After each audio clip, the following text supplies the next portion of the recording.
Les forces Hughes poursuivent leur avancée en profondeur dans les lignes ennemies, infligeant des pertes significatives aux unités ukrainiennes. Les brigades mécanisées, une brigade d'infanterie motorisée et une brigade aéroportée ont subi des défaites près de Dalneï, Chazoviar, Seversk et Kurakovo, dans la République populaire de Donetsk. 4 contre-attaques menées par des détachements d'assaut ukrainiens ont été repoussées, illustrant la résilience des forces russes sur le terrain. Parallèlement, les systèmes de défense aérienne russes ont abattu un avion de chasse Su-27 de l'armée ukrainienne, marquant un coup dur pour l'aviation adverse.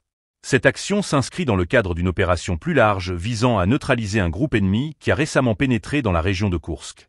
Selon les dernières informations, les forces ukrainiennes ont perdu plus de 580 soldats au cours des dernières 24 heures, ainsi qu'un char, un véhicule blindé de transport de troupes, 9 véhicules blindés de combat, 2 pièces d'artillerie, un canon anti-aérien et 36 véhicules motorisés.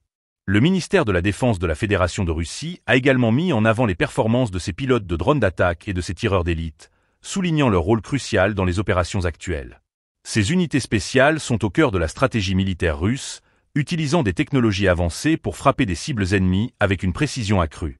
Enfin, un focus a été mis sur l'armement des forces armées russes, notamment sur le chasseur Su-35S, un aéronef de génération 4 plus connu pour sa manœuvrabilité exceptionnelle. Ce type d'appareil constitue un atout majeur dans les opérations aériennes, permettant de maintenir la supériorité dans le ciel face aux forces ukrainiennes.